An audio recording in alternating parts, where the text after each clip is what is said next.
En 2025, nos tocó despedir a queridos artistas que dejaron una huella en la pantalla. Acompáñanos en este recorrido breve y respetuoso por sus trayectorias. Comencemos. Leo Dan nació en Santiago del Estero, Argentina, en 1942. Ícono de la nueva ola rioplatense de los 60, junto a Palito Ortega y Leonardo Fabio, construyó una carrera exitosa, especialmente en México, con baladas propias como «¿Cómo te extraño, mi amor?», «Te he prometido», «Esa pared», «Mary es mi amor» y «Siempre estoy pensando en ella». Fue también actor y conductor de televisión. Grabó más de 20 álbumes. Falleció a los 82 años, el 1 de enero de 2025. Su familia no detalló la causa. Varios medios reportaron que ocurrió en Miami, Florida, y que se fue tranquilo. Su funeral se llevó a cabo en una provincia natal, donde le dieron el último adiós el 11 de enero. Hubo programas especiales y tributos televisivos. Emilio Antonio Echevarría Noriega, conocido profesionalmente como Emilio Echevarría, fue un actor de cine, teatro y televisión. Nacido en la Ciudad de México en 1944. Contador de profesión. Trabajaba en Televisa cuando recibió una invitación para actuar. Es recordado por su actuación con el personaje del Chivo en Amores Perros, filmada en el año 2000, y por sus apariciones en «Y tu mamá también» y «Babel», trabajos que lo consolidaron como actor de renombre. La Academia Mexicana de Artes y Ciencias Cinematográficas, la Secretaría de Cultura y diversos festivales lo despidieron subrayando su aporte al cine nacional. El 4 de enero falleció a los 80 años. No se hizo pública la causa del deceso, y la familia mantuvo en reserva los detalles del funeral. Yolanda Yvonne Montes Farrington, mejor conocida como Tongolele, fue una bailarina, vedette y actriz nacida en Washington en 1932, de padre mexicano y madre estadounidense, que a los 14 años se mudó a México y a los 15 ya encabezaba espectáculos, imponiendo un estilo exótico que rompió moldes en una sociedad aún conservadora. Su copete blanco inconfundible, ojos felinos y poderoso braceo y cadera la convirtieron en emblema del cabaret capitalino y en rostro del cine rumbero en la época de oro. Desde 2010, comenzó a presentar síntomas de demencia senil, aunque no fue sino hasta 2016 cuando se dio a conocer públicamente, lo que la forzó a su retiro total de la vida pública en 2015. La vedette falleció en Puebla el 16 de febrero a los 93 años a causa de un infarto fulminante, aunque padecía la enfermedad de Alzheimer en sus últimos años de vida. Murió mientras dormía, acompañada por su familia, luego de complicaciones por una enfermedad respiratoria. El funeral se llevó a cabo en un entorno privado, y sus restos fueron incinerados. Francisca Viveros Barradas, conocida como Paquita la del Barrio, nació en 1947 en Alto Lucero, Veracruz, y se convirtió en una de las voces más emblemáticas de la música popular mexicana gracias a su estilo frontal y sarcástico contra el machismo. Criada en una familia humilde, emigró joven a la Ciudad de México y comenzó cantando en fondas y salones de barrio, de donde surgió su apodo. En los años 80 y 90, consolidó una carrera basada en rancheras y boleros bravíos, con letras de despecho y dignidad femenina. Su voz áspera y su presencia bohemia la volvieron un símbolo popular y referente de generaciones de mujeres. Grabó decenas de álbumes. Falleció el 17 de febrero a los 77 años, tras sufrir un infarto fulminante mientras dormía en su hogar en Jalapa, Veracruz. La cantante llevaba años luchando contra diversos problemas de salud, entre ellos la ciática y la diabetes. El velatorio se realizó en una funeraria de su ciudad natal, donde la familia y amigos cercanos le dieron el último adiós de manera privada. Tras la cremación de sus restos, las cenizas fueron llevadas a la Ciudad de México para un homenaje público. Cientos de personas se congregaron en las calles de la colonia Guerrero para celebrar la vida de la artista con mariachis, cerveza y tequila, tal como se festejó su vida.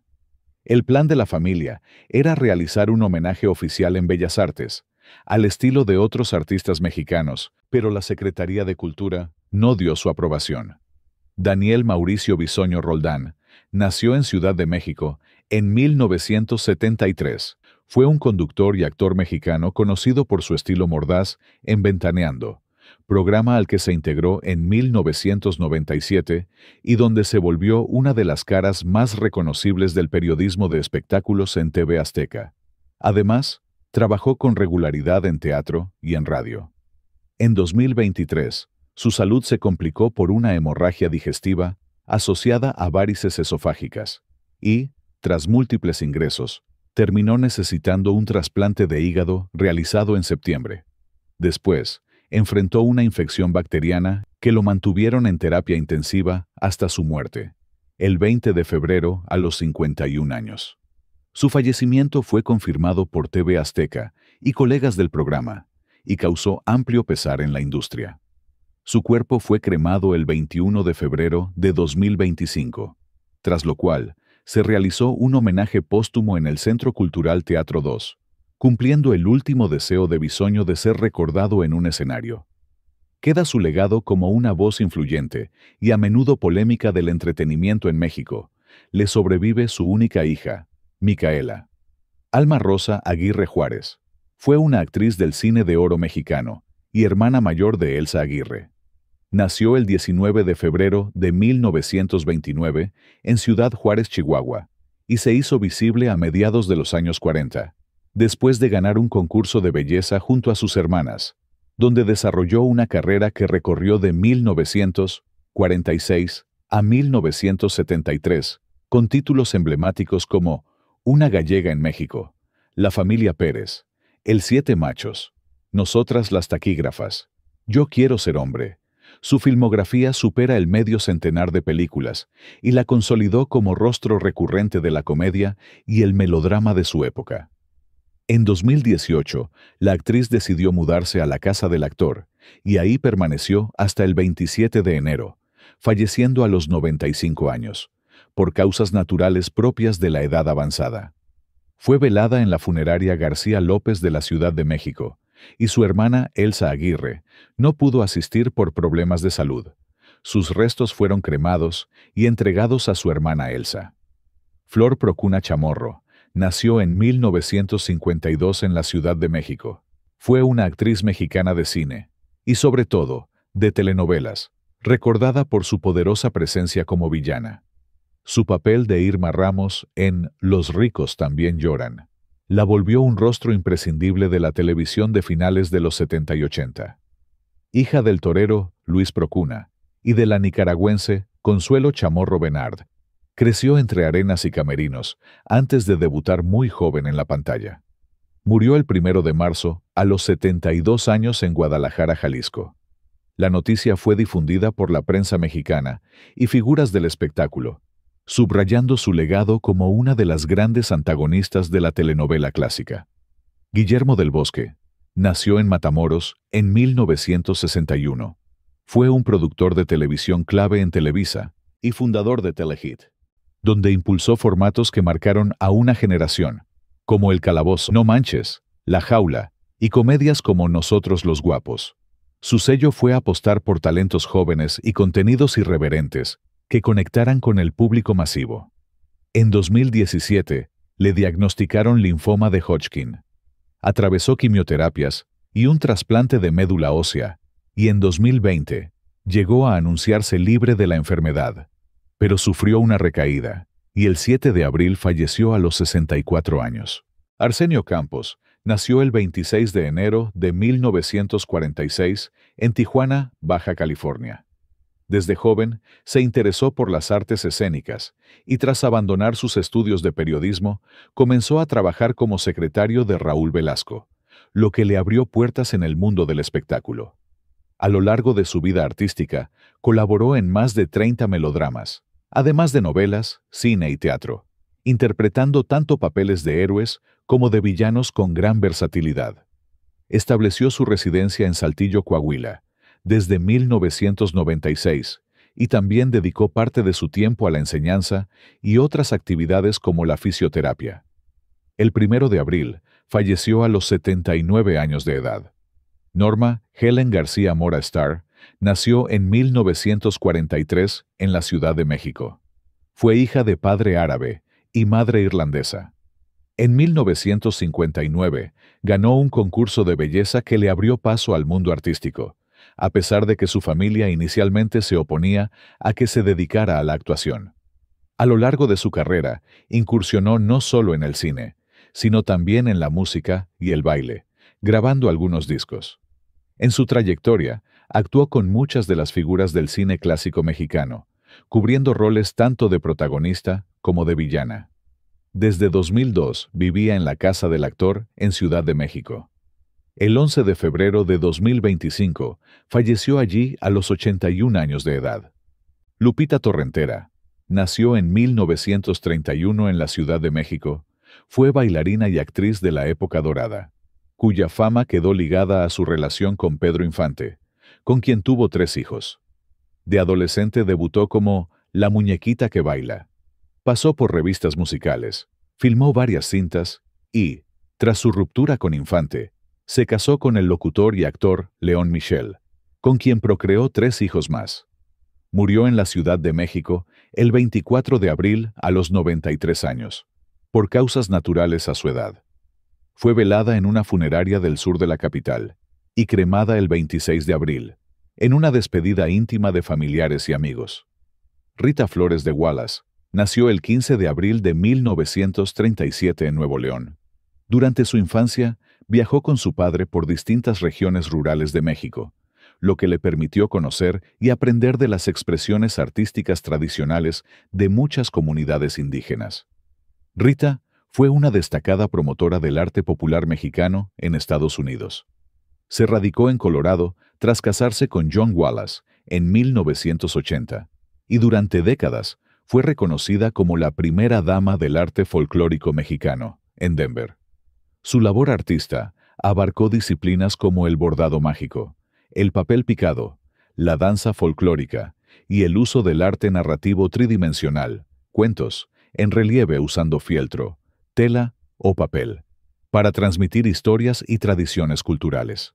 Dirigió el Teatro Latina de Colorado durante más de 15 años. Fungió como directora artística del Centro Cultural de México y tuvo un rol activo en la promoción de la cultura mexicana en su comunidad de adopción. A lo largo de su trayectoria, recibió múltiples reconocimientos. Falleció el 27 de abril en Denver, Colorado, a los 88 años de edad. Aurora Clavel Gallardo, nacida en Oaxaca en 1936.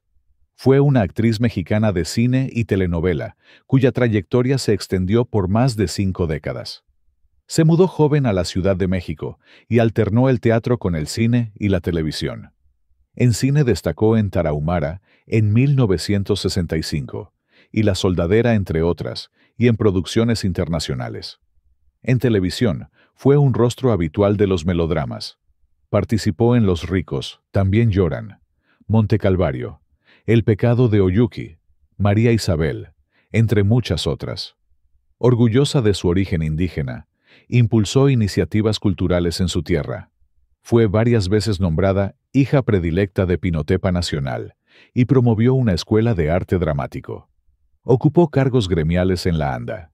Falleció en la Ciudad de México el 19 de mayo a los 90 años, debido a secuelas de una caída, mientras otra versión familiar señaló hipertensión pulmonar complicándose con neumonía. Sus restos reposan en Pinotepa Nacional en Oaxaca. Patricio Flores Sandoval fue por décadas la figura central del Sindicato Industrial de Trabajadores y Artistas de Televisión y Radio, Citatir.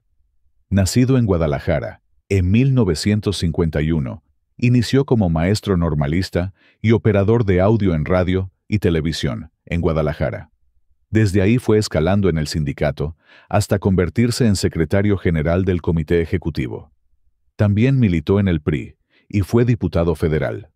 Murió en la Ciudad de México el 18 de junio, a los 73 años. Amalia Macías, nacida en Irapuato, Guanajuato, en 1934, fue una cantante y actriz mexicana que se convirtió en una de las voces bravas y representativas de la canción ranchera.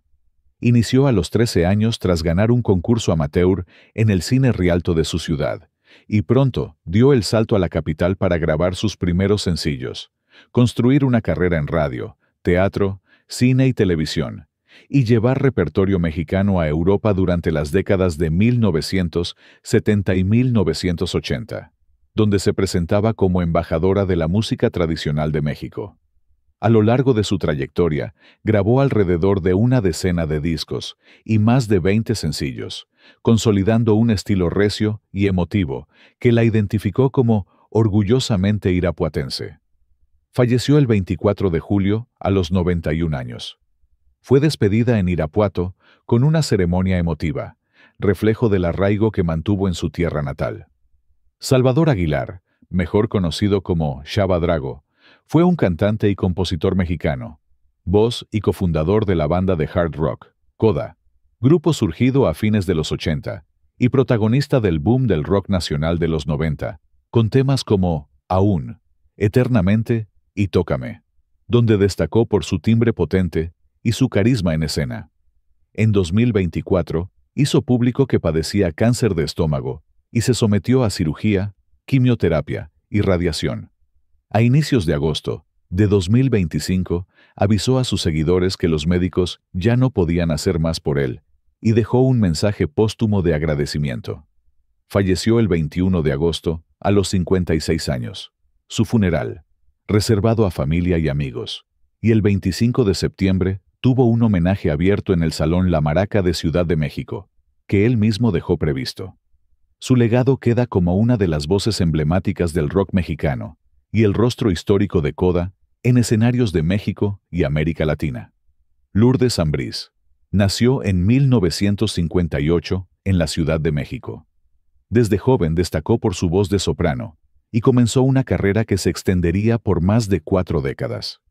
En 1980 participó con la Orquesta Sinfónica Nacional en una versión de concierto de la ópera Don Carlo de Verdi. En 1982 hizo su debut profesional con la Compañía Nacional de Ópera interpretando el papel de Olimpia en Los cuentos de Hoffmann. A lo largo de su trayectoria, interpretó roles diversos en ópera clásica, música contemporánea, oratorio y música de cámara, combinando técnica vocal con expresividad artística. También incursionó en el doblaje. Fue la voz en español para las canciones de Bella en La Bella y la Bestia. Además, Lourdes colaboró como gestora cultural. Fue subdirectora artística de la Compañía Nacional de Ópera desde 2014 y directora artística de la Ópera de Bellas Artes entre 2015 y 2017. En 2023, recibió la Medalla Bellas Artes en Música, uno de los reconocimientos más importantes para los artistas en México. El 28 de agosto, falleció en la Ciudad de México a los 64 años de edad, víctima de cáncer. Eduardo Manzano fue un actor, comediante y guionista mexicano, considerado una leyenda del humor nacional y uno de los pilares de la comedia televisiva gracias al dúo Los Polivoces, que formó junto a Enrique Cuenca. Nació en 1937 en la Ciudad de México y a lo largo de décadas creó personajes inolvidables como el Wash and Wear, Gordolfo Gelatino, Agallón Mafafas y Don Teófilo, que se volvieron parte de la cultura popular. Además de la televisión, tuvo participación en cine y teatro, siempre con un estilo crítico e irónico que marcó época. En sus últimos años, enfrentó diversos problemas de salud y en 2023 fue hospitalizado por una infección respiratoria. Falleció el 4 de diciembre del 2025 a los 87 años de edad, a consecuencia de complicaciones pulmonares derivadas de una neumonía, cerrando así la vida de uno de los grandes referentes de la comedia mexicana. Amparo Garrido fue una actriz mexicana de cine, teatro, radio, televisión y sobre todo de doblaje, considerada una de las voces más importantes de la historia en México. Nació en 1929 en la Ciudad de México y desde muy joven se integró al medio artístico. Su voz quedó inmortalizada al interpretar a personajes clásicos como Blancanieves, Dumbo y Bambi, en sus versiones en español, además de una extensa carrera en radio y actuación. Falleció el 9 de enero de 2025 a los 95 años de edad. Silvia Galván fue una reconocida estilista mexicana, ampliamente conocida como la estilista de las estrellas, responsable de la imagen de innumerables figuras del espectáculo durante varias décadas. Nació en 1954 en Monterrey, Nuevo León, y construyó un sólido imperio dentro del mundo de la belleza, convirtiéndose en una referencia obligada en la moda y la imagen pública en México. En 2024, se dio a conocer que padecía cáncer de estómago en una etapa avanzada, enfermedad contra la que luchó con tratamientos médicos y cirugías. Falleció el 16 de abril de 2025 a los 70 años de edad. Guillermo del Bosque fue un productor de televisión mexicano que dejó una huella profunda en la programación de entretenimiento, especialmente en Televisa y el canal Telehit. Nacido en 1961, fue el creador y productor de programas muy populares que marcaron a varias generaciones. En 2017, fue diagnosticado con un linfoma, enfermedad que enfrentó durante varios años con recaídas y periodos de aparente recuperación. Tras una nueva complicación de salud, falleció el 7 de abril de 2025 a los 64 años de edad, luego de una larga y pública batalla contra el cáncer. Ileana de la Garza fue una actriz mexicana nacida en 1955 en Monclova, Coahuila. Desarrolló una carrera constante en la televisión, participando en telenovelas, series y programas unitarios como Mujer Casos de la Vida Real y La Rosa de Guadalupe, donde se distinguió por su solidez actoral. Falleció el 12 de enero de 2025 a los 69 años de edad. Su muerte fue consecuencia de un paro respiratorio derivado de un infarto. Luis Couturier fue un actor mexicano de amplia trayectoria en cine, teatro y televisión, nacido en 1937 en la Ciudad de México. A lo largo de su carrera, interpretó una gran variedad de personajes, principalmente figuras de autoridad, villanos y hombres de carácter fuerte, participando en numerosas telenovelas y series. En 2016, sufrió un infarto cerebral que afectó de manera importante su salud y redujo su actividad profesional. Falleció el 27 de febrero del 2025 a los 87 años de edad. Alicia Bonet fue uno de los rostros más angelicales y encantadores del cine mexicano. Su dulzura, elegancia y mirada inocente conquistaron a directores, actores y espectadores desde su primera aparición en pantalla. Participó en numerosas películas exitosas y compartió escenario con algunas de las estrellas más grandes del momento. Aunque rara vez fue la protagonista principal, su sola presencia bastaba para llenar la pantalla y dejar una huella imborrable. Nació el 27 de abril de 1947 en la Ciudad de México. Desde niña, mostró un gusto natural por la actuación. Con apenas 12 años, participó en una obra teatral juvenil, donde descubrió su vocación al recibir los primeros aplausos del público. Su belleza, finura y carisma llamaron la atención de los cazatalentos, quienes recomendaron a sus padres que la inscribieran en una academia de arte dramático. La joven Alicia no solo tenía el porte ideal para el cine, sino también un auténtico talento para actuar. A los 15 años, obtuvo su primera oportunidad en el cine en 1962 con la película Socio de Alcoba, donde Alicia interpretó a una mujer de la vida galante. Aquella producción internacional le dio visibilidad en los inicios de su carrera. Tras este prometedor inicio, continuó formando en teatro y participó activamente en programas de radio con una gran popularidad en aquel entonces. En 1965, su nombre ya sonaba con fuerza, filmando 5 películas en ese año. En 1966, Julián Soler filmó en Cuernavaca la comedia Despedida de soltera, al lado de Fanny Cano, Thelma Tixú y Arturo de Córdoba. La filmografía de Alicia Bonet llegó a sumar 34 películas, convirtiéndose en una de las actrices más talentosas y queridas del cine mexicano. En 1970, participa en la versión fílmica de Rubí, protagonizada por Irán Eori, Aldo Monti y Carlos Bracho, dirigida por Emilio Gómez Muriel, con adaptación en la que colaboró Carlos Enrique Taboada. Basada en la historieta de Yolanda Vargas Dulce y en la exitosa telenovela de 1968, muchos dudaban que la película alcanzara a su antecedente televisivo. Sin embargo, el resultado fue un éxito rotundo. Alicia interpreta a Maribel, aportando candor y temple al triángulo pasional. En 1968, Alicia filmó la película El Escapulario, de Servando González. La cinta es una joya del cine mexicano, rica en leyendas y tradiciones, donde el misterio captura al espectador de principio a fin. Enrique Aguilar encarna al cura del pueblo, y Ofelia Guilmain borda el papel de la anciana moribunda que confiesa un secreto estremecedor. Años después, Guilmain se convertiría en suegra de Alicia Bonet, vínculo que, lejos de ser amable, terminaría siendo una de las experiencias más difíciles de su vida. Otro de los títulos decisivos en su filmografía es Hasta el viento tiene miedo, en 1968, escrita y dirigida por Carlos Enrique Taboada, junto a Marga López, Maricruz Olivier y Norma Lazareno en el elenco. Se volvió un clásico del terror mexicano y consolidó para siempre el lugar de Alicia Bonet en la memoria del público. Juan y Alicia se conocieron en los escenarios y trabajaron juntos en varias obras, pero fue durante el rodaje de Los problemas de mamá, 1970, cuando su cercanía se transformó en romance. La película narra la vida de una viuda con 4 hijas que enfrenta el torbellino doméstico, y entre tomas surgió la complicidad que los llevaría al altar.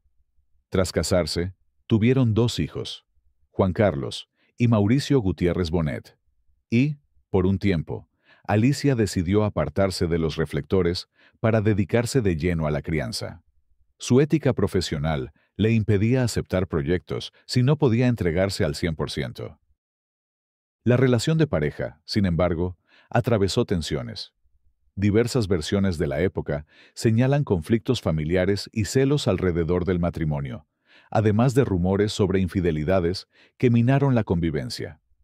En ese ambiente de fricciones, que en más de una ocasión habría escalado a discusiones amargas, la ruptura fue inevitable y la pareja terminó por divorciarse. A inicios de los años 70, Alicia rehizo su vida con el actor Claudio Brook. Con él tuvo 2 hijos más, Arturo y Gabriel, y formó una familia que describía como su mayor refugio. El golpe más duro llegó en 1995, cuando Claudio falleció a causa de cáncer gástrico. Alicia lo acompañó durante la enfermedad y, tras su partida, quedó notablemente afectada en lo anímico. Pese a ese dolor, el recuerdo de Claudio, al que consideraba el gran amor de su vida, siguió dándole fuerzas para continuar, ya con un perfil más reservado y volcada en los suyos. Nadie imaginaba que el destino le reservaría un golpe aún más duro. El 14 de junio de 2004, su hijo Gabriel murió a los 29 años. Aquella tragedia le apagó el deseo de seguir actuando, por lo que eligió resguardarse del foco público, evitando entrevistas y apariciones. Se dijo incluso que, en cierto momento, recibió atención especializada por su salud emocional. Aún así, encontró fuerzas para un regreso breve, pero conmovedor. En 2014, interpretó a una abuela en el episodio, un mueble viejo cubierto de polvo de Lo que callamos las mujeres en TV Azteca. Más tarde, en 2022, celebró una noticia luminosa. Su hijo Mauricio venció por segunda vez al cáncer, esta vez de garganta, tras haber superado uno de pulmón en 2004, alivio que trajo algo de paz a su vida. Considerada una de las mujeres más bellas del cine mexicano, Alicia Bonet conquistó al público con la verdad de sus personajes. Aunque rara vez encabezó los créditos, brilló desde el reparto con una presencia limpia, casi sin maquillaje, y una naturalidad que nunca se achicó ante grandes divas. Con el paso del tiempo, Alicia decidió alejarse del cine y disfrutar de una vida más tranquila, rodeada del amor de su familia. Aunque los años la alejaron del escenario, su legado sigue vivo en la memoria de quienes la vieron brillar en la gran pantalla. Alicia Bonet fue, y sigue siendo, una de las presencias más encantadoras y recordadas del cine mexicano. Su ternura, su elegancia y la luz que transmitía en cada interpretación la convirtieron en una de las estrellas más queridas de una época dorada que jamás se apagará. Alicia Bonet falleció el 26 de octubre de 2025 a los 78 años, pero no se ha revelado la causa oficial de su muerte. Le sobreviven sus hijos. Juan Carlos Bonet es actor de cine y televisión. Además de su trabajo en telenovelas y series, en diciembre de 2020 fue nombrado director del Sistema de Apoyos a la Creación y Proyectos Culturales de la Secretaría de Cultura. Mauricio Bonet mantiene actividad constante en televisión y teatro. Entre sus créditos recientes está Un día para vivir en 2022 y Arturo Brook no se dedicó a la actuación.